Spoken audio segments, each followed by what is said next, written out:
Hey everyone, welcome back to my channel. I'm Rulla, and today we have another video on MGTOW, otherwise known as men going their own way.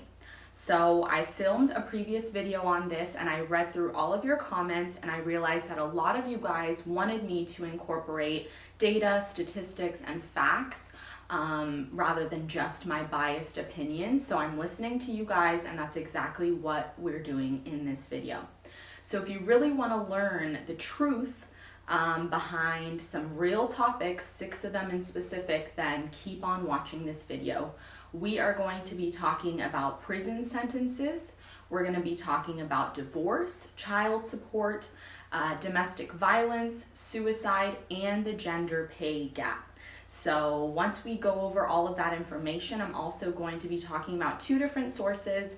One of them is an article and another one is a TED Talk on masculinity. And I believe that's going to be a wonderful way to wrap up this video. So thank you again for watching, and let's get right into it. The first topic is prison. And we are all well aware that there are more men in prison than women.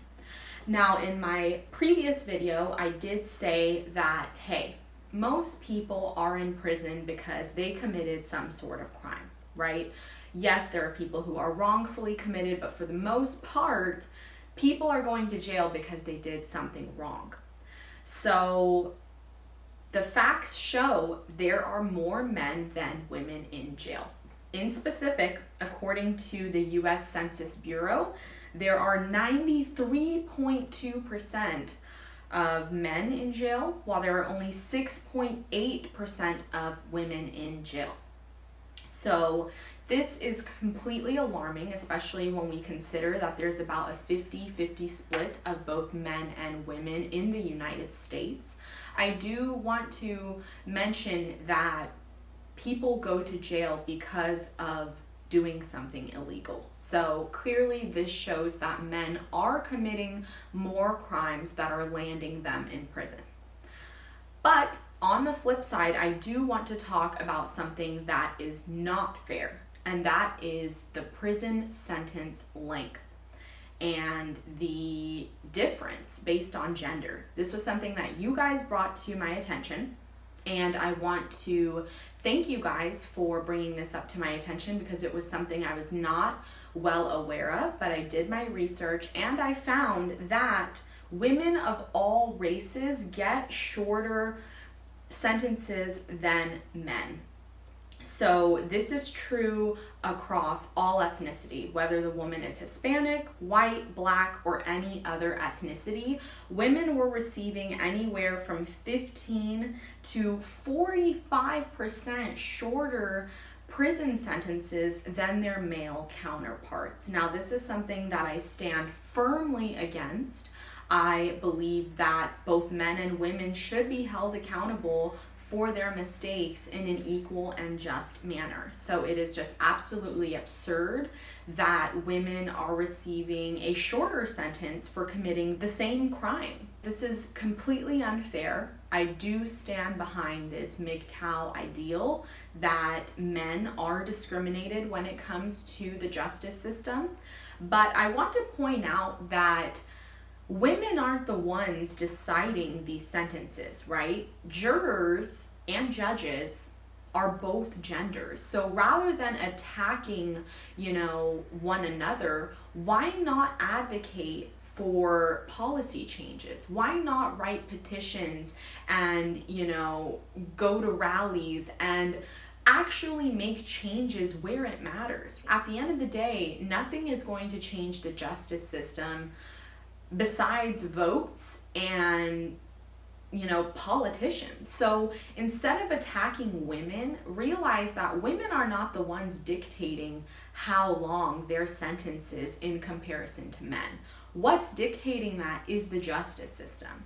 So what I've come across is that this whole MGTOW kind of movement or philosophy, if a lot of you guys want to call it that, attacks women rather than attacking the true culprit, which a lot of times is society, is the justice system, is the way we're raised, and other things. It's really complex. It's not, women against men. And that's what I really want to emphasize in this video, is that we can be allies. We can work together for a better tomorrow. Once we stop attacking one another and blaming each other as the victim, we can start taking accountability and start actually seeing and making changes. Okay? So the next thing I want to talk about is divorce. A lot of people automatically report, oh my God, divorce rates have gone up, marriage rates have gone down, and both of those statements are false, okay? Both marriage and divorce rates have declined. When we are looking at data from 2000 to 2014, both marriage rates and divorce rates in the United States are decreasing. Now, there are multiple reasons for this. So recent studies have shown that millennials are choosing to wait longer to get married, and this could be one of the main reasons why there's a decline in both marriage rates and divorce rates. So in 2000, the marriage rate was about 12%. In 2014, it was down to about 6.9%. And divorce rates were about 4% in 2000. Now they're around 3.2% in 2014. If we look at the marriage rate in the US, it's pretty low. But thankfully, the divorce rate is low as well. However, I do want to mention that the crude divorce rate is really hard to calculate, right? Because people are getting divorced different times of the year. And I want to also emphasize that divorce has to do with so many different factors. It's not just this idea of women are initiating divorce and they are the ones to blame. Divorce has a lot to do with educational background and your intelligence levels. It has to do with your occupation and what you do for work. It has to do with the reasons at hand, right? If there's an affair going on. There's a lot of complexity behind this, and we are going to touch on all of this. So let's talk about the US divorce rate when it comes down to women. So the divorce rate per 1,000 married women is 16.9. So yes, this is much larger than just the overall divorce rate, but keep in mind it's only 16.9 per 1,000 women. So we're actually spreading misinformation when we're saying, oh my gosh, divorce is so prevalent. Really, it's not. The interesting thing is that the divorce rate per 1,000 married women is nearly double that of 1960. However, it's actually down from the all-time high of 22, which was in the 1980s. So this once again shows that we can't say overall divorce has gone up. This proves that divorce rates are not just continuously increasing, right? There was a lower period in the 1960s, there's a higher period in the 1980s, so it's really changing. It's not something that's fixed and so easy to pinpoint and say, yeah, divorce has gone up. It's actually fluctuating from year to year. Let's talk about divorce rates when it comes to first marriages, second marriages, and so forth. Now, almost 50% of all marriages in the US will end in divorce or separation. That does seem high, right? That's almost half of all marriages. But let's get more into depth with this. It really depends on if it's your first marriage, your second, your third, and so forth. Studies show that your first marriage has the highest level chance of success. So your first marriage, only about 41% of those end in divorce, whereas your second marriage will be 60% and your third marriage will be 73%. So this actually shows that having more options or getting married more times than one generally doesn't work out in your favor. And it actually shows that you're going to have a higher chance of divorce. So in a world where we're bombarded with so many options and plan B and C and D, this statistic really shows that it's important to make our best decision for a life partner our first time around, because that's the best shot we have at maintaining a partnership. Now let's talk about who initiates divorce. You guys are completely right. In the last video, where in the comments you were saying that women initiate divorce, women are the one to blame. That part I don't entirely agree with, because we're going to talk about why women initiate divorce. Wives are generally the ones who file for divorce at a rate of 66% on average. And they're saying that this figure has gone up to about 75% in recent years. Let's talk about professions, so jobs, with the highest divorce rates and those with the lowest. I know this sounds completely insane, but what you do for work can actually have an effect on whether you stay married or not. You're going to see why. So the jobs with the highest divorce rates are dancers, bartenders, massage therapists, gaming cage workers. Please someone comment down below what that is, because I've never heard of that.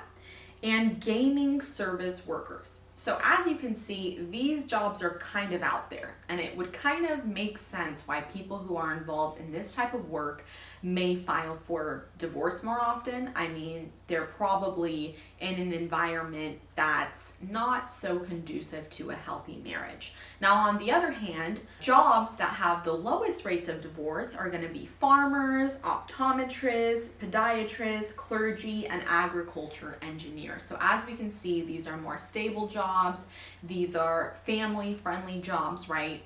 And it kind of makes sense that your job has a huge effect on whether or not you get divorced. So let's talk about your age, because age definitely affects divorce. Obviously, the younger you are, the more likely you are to make a decision that is not really the best decision for you. So they found that 48% of those who marry before the age of 18 are likely to divorce within 10 years. So almost half of the people who get married before 18 are going to end up divorced, compared to 25% of those who marry after the age of 25.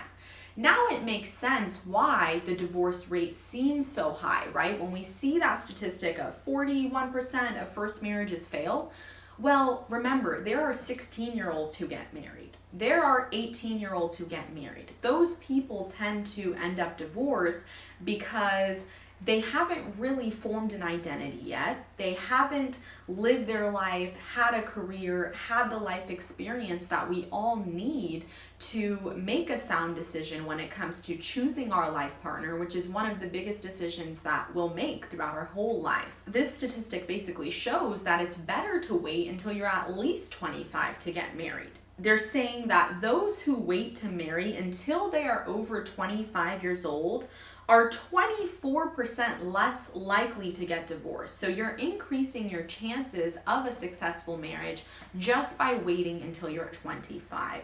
So divorce is so complex, whether it's your job, your age. Now let's get into your educational background and your intelligence score. So let's talk about how your education and your intelligence actually affects divorce rates. So high school dropouts are 13% more likely to get divorced. That is not very alarming. Obviously, if you haven't even finished high school, you probably don't have the mental capacity to deal with tough times, to go through sacrifices and compromises, and to maintain a long-term healthy relationship. I mean, having a healthy marriage is hard work. It's not a walk in the park. And if you can't even get through, high school or college, then it's unlikely that you're going to have the ability to last with someone through the ups and the downs. So individuals who attend college have a 13% lower risk of divorce. So actually going to college can help give you a higher chance of success in your marriage, which is crazy, right? Because when you think about it, your first thought when you go to college isn't, hey, this might help me have a long-lasting relationship, but it actually is.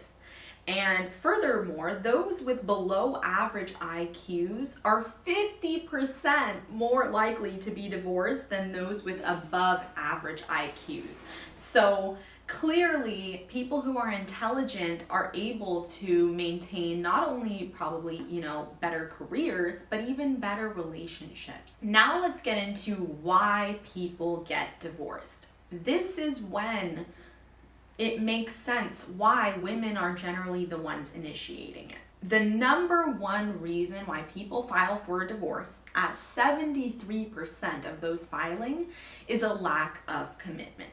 So obviously, if the woman is the one filing for divorce because of a lack of commitment, it's generally because her partner is not giving her the time, the attention, the care that we all deserve in a marriage. The second one is that they argue too much, and the third one at 55% is infidelity.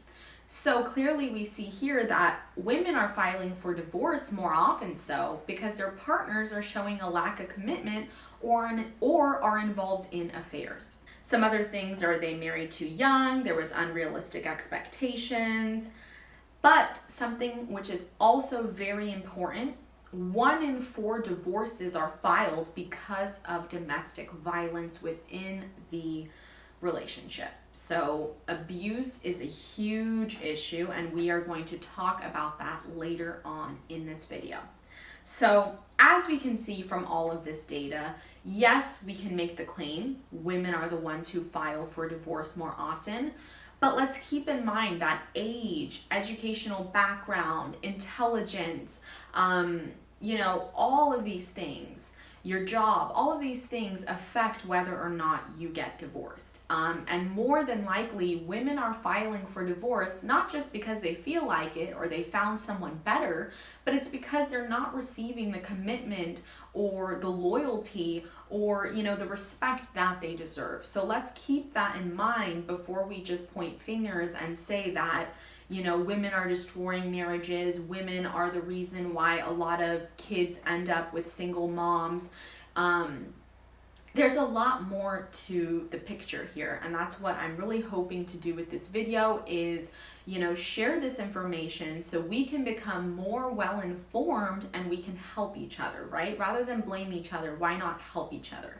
So let's get into our next topic, which is child support. A lot of you guys in my comments were complaining about child support, how, women tend to destroy a man's life because they take all of his money. And this statistic is really going to show how false that information is. Now, there are horror stories out there. Don't get me wrong. There are definitely going to be horror stories of people who have been burned. But just keep in mind that the justice system is generally going to make a call on how much someone should pay out their partner, whether it's a man or a woman, based on their income. So if someone is having to pay a really high amount, it's generally because they receive a high salary.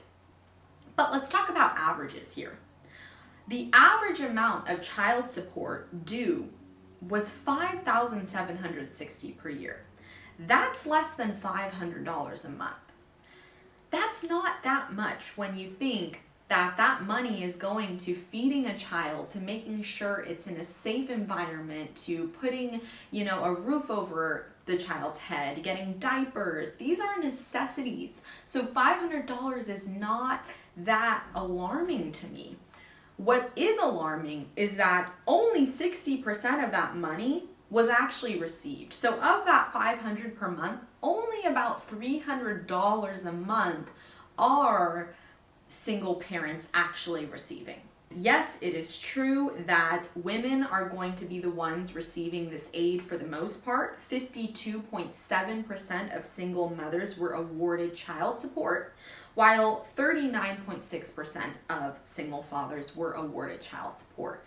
This can be explained by the gender pay gap, which we are going to get into, as well as the fact that many women leave their jobs in order to become housewives and take care of the children and the household.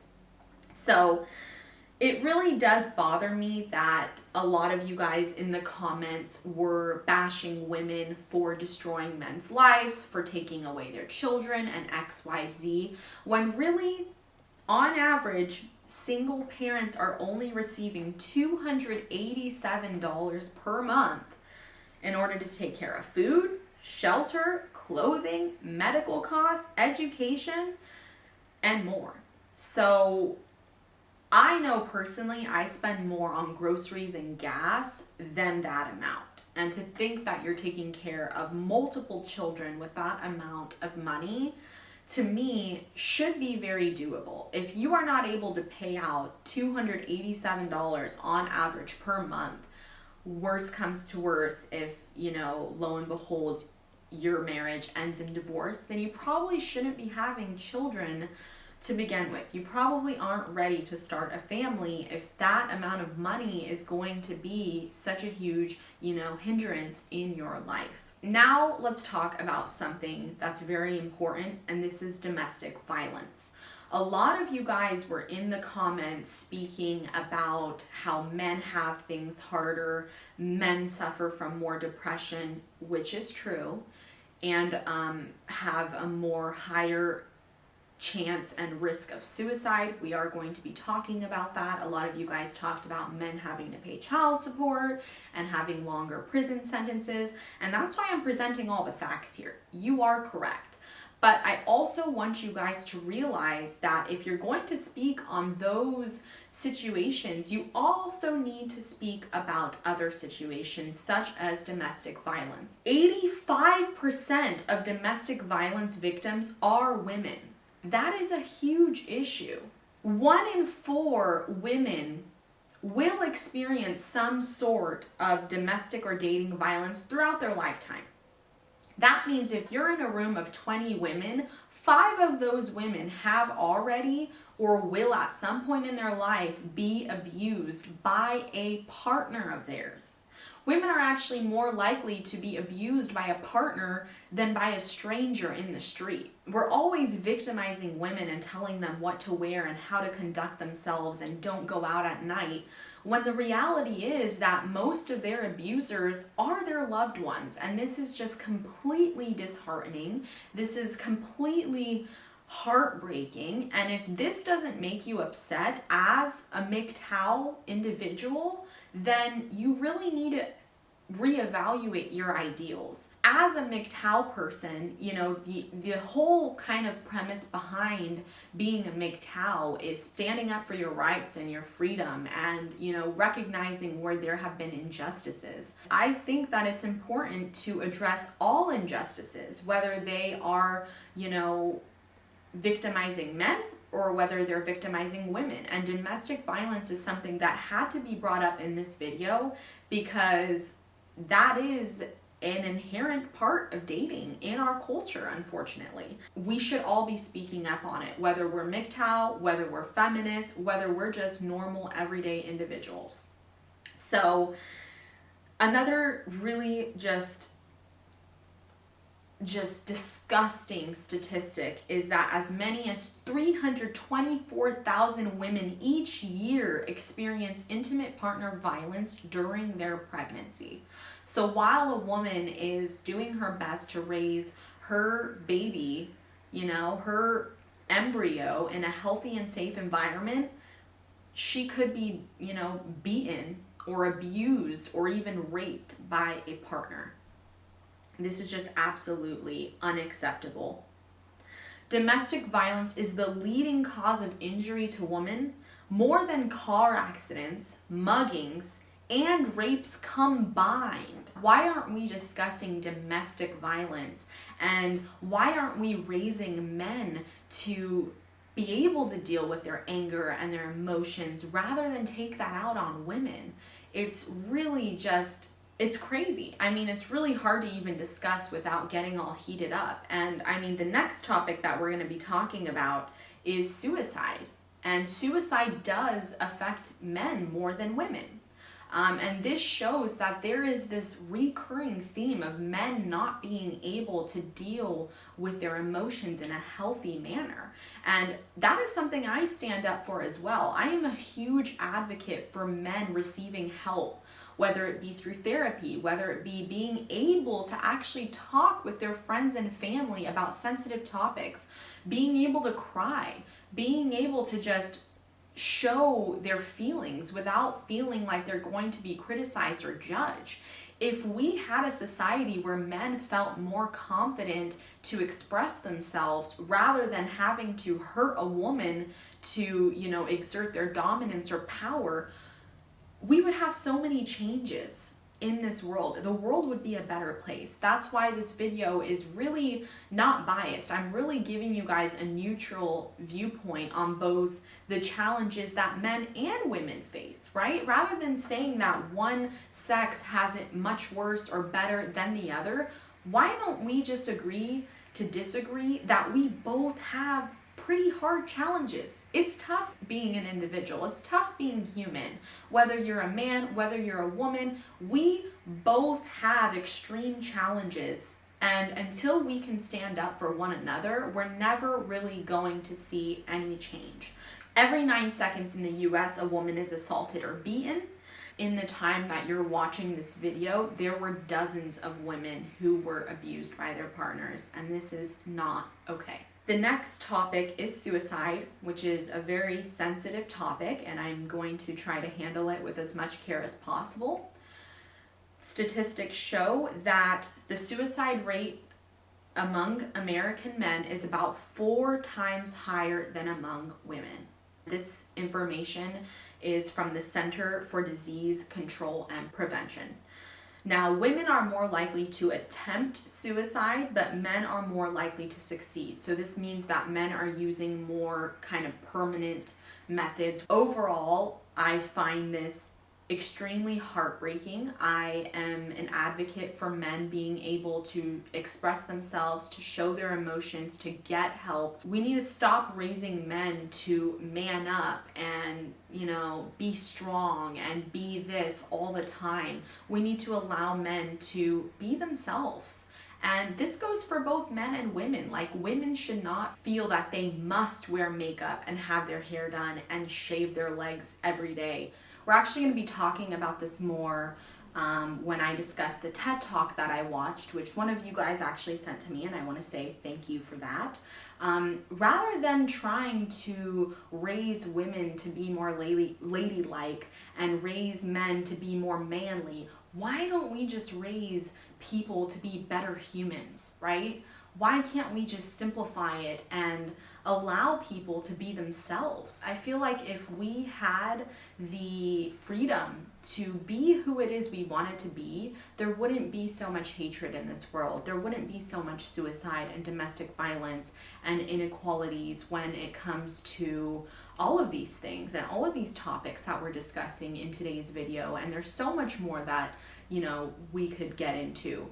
But my point is that I really wanted to present every side of the argument in today's video. Just like I stand up for women's rights and women, we need to advocate for this domestic violence to stop. We also need to advocate for more help and better treatments for men. We need to normalize men talking to men about their problems, right? If you're a guy watching, check in with your buddies. Stop making it so lame to talk about your feelings and your emotions. All it takes is one person, and that's how change starts.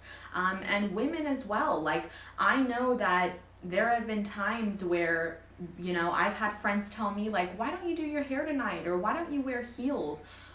We shouldn't be expected to be anything besides who we are. We should be able to do whatever it is that we like, whether it's to wear our natural hair or wear an outfit that we like that's comfortable and maybe not as attractive for other people.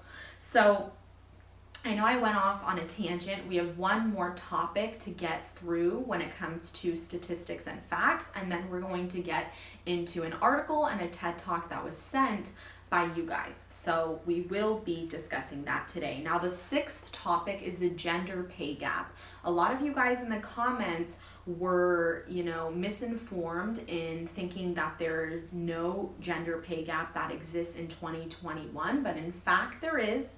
And it actually shows that this year in 2021, women earn 82 cents for every dollar earned by men. So we still have a long way to go when it comes to equality, when it comes to being in those high executive positions. We've never seen a female president.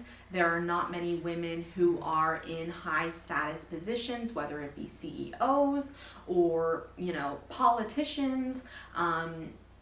It's just, we need to advocate for more women being in more powerful positions. Just like we want men to have more ability to show their emotions and empathize with them and how they're feeling, we also want women to be able to be bosses and, own businesses and have the same rights and have the same respect that men do when they pursue these sorts of dreams. So now that we've talked about all that, let's talk about this article. This one is titled, "First Men, Now Boys Are Going Their Own Way."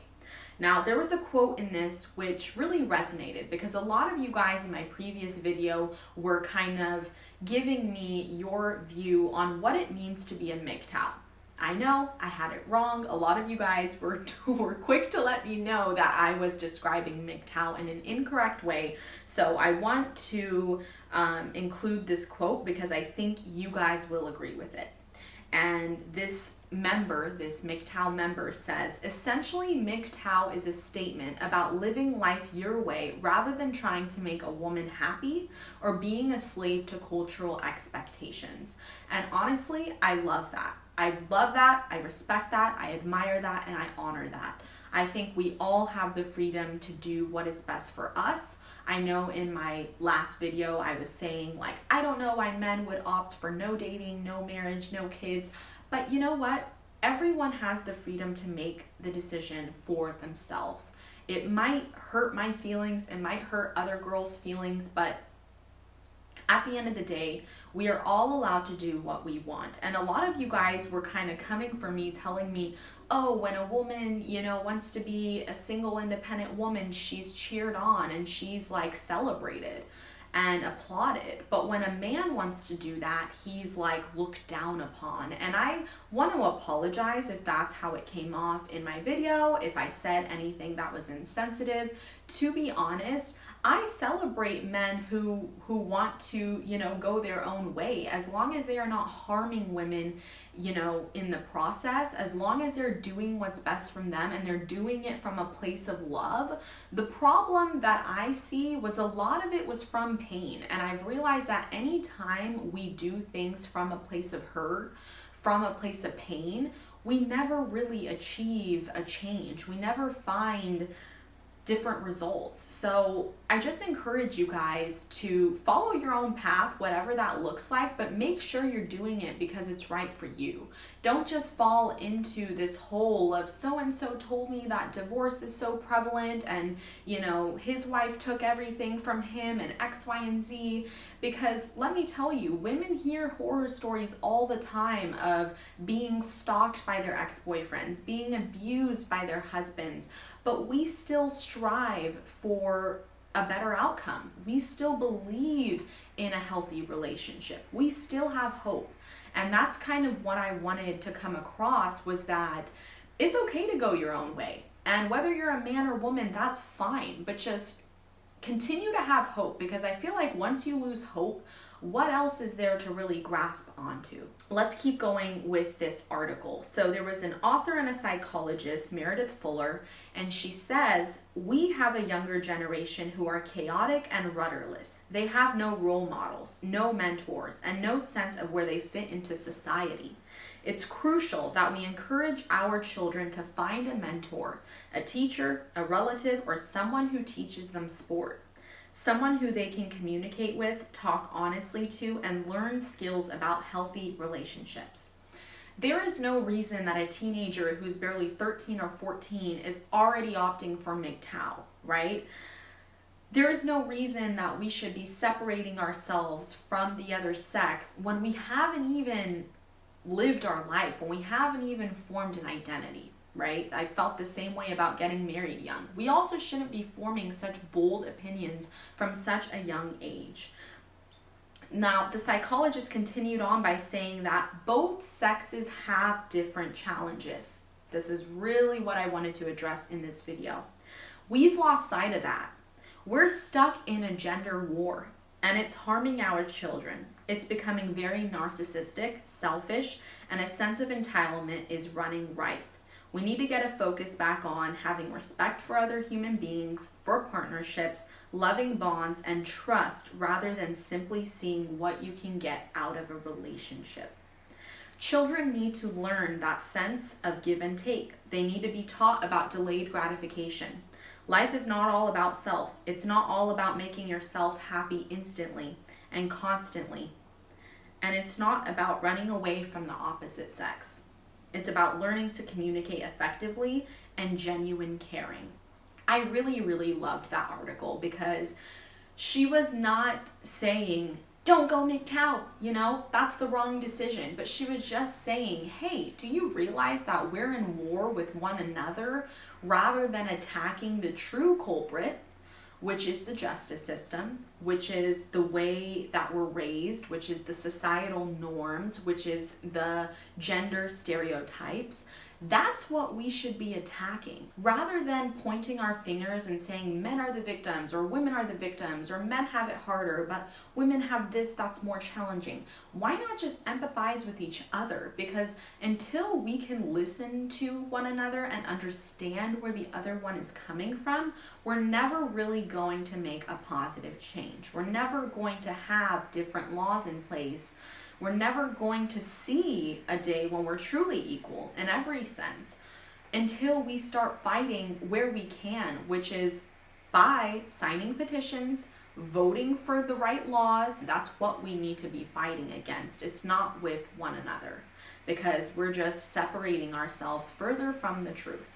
So this is the last kind of piece of this video. Thank you so much if you've stuck with me this far.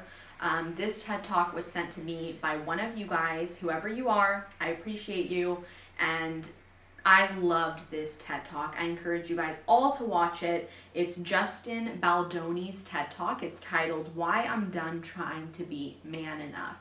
And this TED Talk legit gave me goosebumps because he hit all the spots. Like, he really summed up why the masculine energy has become the way it is, and it's honestly toxic where we've taken it, all of us. I'm not blaming women, I'm not blaming men, I'm blaming just the way that life is and the way stereotypes and society has created this masculine persona.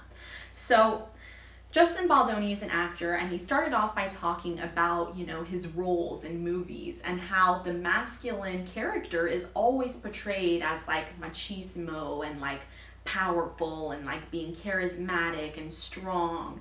And he talked about having this discrepancy because when he would look in the mirror, he's like, I don't feel all of those things, right? Like, I'm playing all these male actors in these movies that have this type of, demeanor, but that's not truly who I am deep down inside.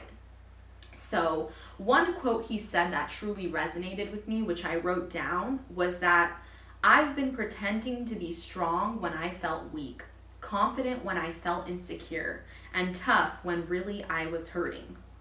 And he reported that he was exhausted with trying to be man enough for everyone all the time. I can resonate with this so much. As a woman, right? There are days when I don't feel like being so womanly. I don't feel like being so nurturing and being the helping hand and cooking and cleaning and doing my duties as a woman, right? There are times when I don't want to put a hot outfit on and put my best makeup on and rock a smile and, be everyone's positive force. There are times when I need that from others.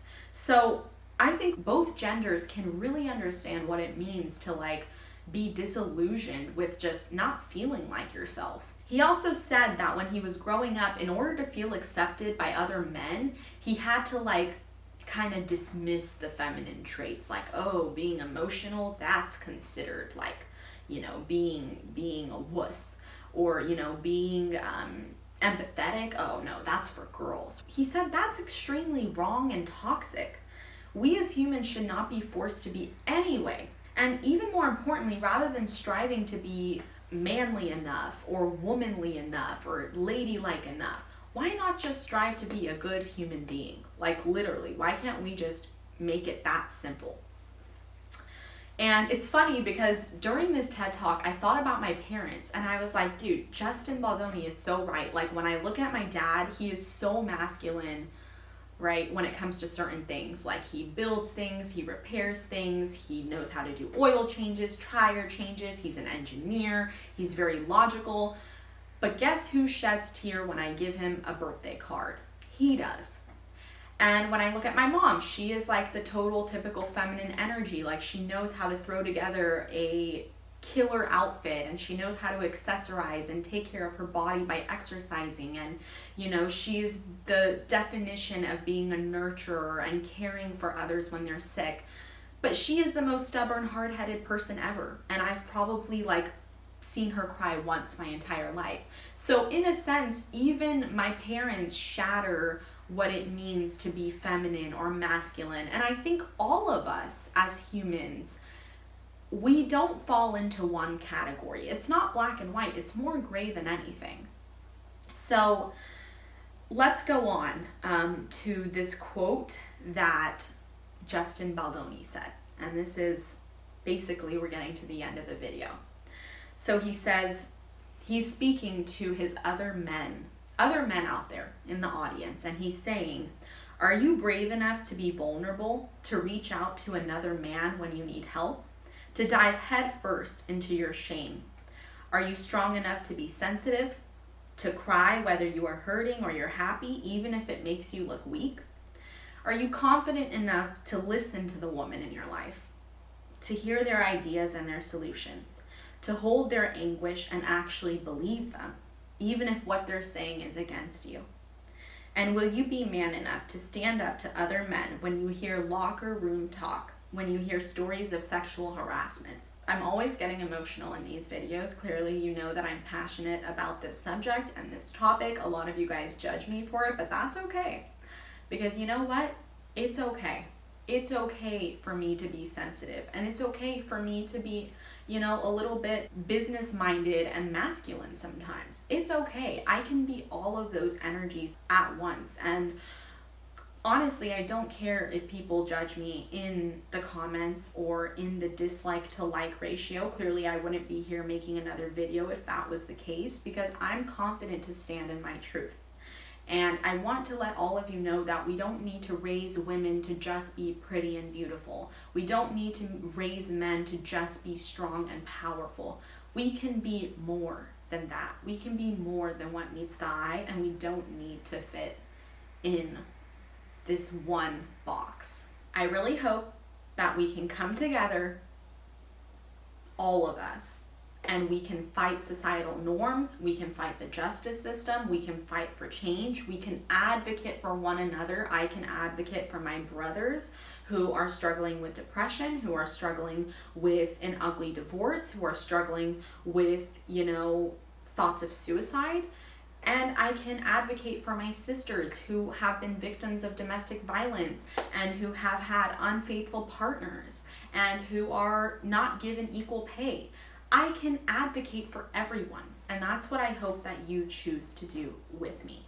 Men and women have their own set of battles and challenges to fight and to struggle with, and until we're able to listen to one another, to understand one another, to empathize with one another, and to fight for one another, we are not going to see any positive changes. So I really, really hope that you guys join me on this journey of advocating for everyone, no matter if they're different from me, no matter if they're the same as me. We need to all fight for one another, and that's really the only reason or the only solution that I personally see for the future. So thank you so much for your time. Thank you to everyone who messaged me, who emailed me, who sent me articles, who approached me with kindness and respect and didn't just belittle me and dehumanize me. I really appreciate you guys, and I love you guys, and I'm wishing you guys a wonderful rest of your day, and I'll see you all very soon. Bye.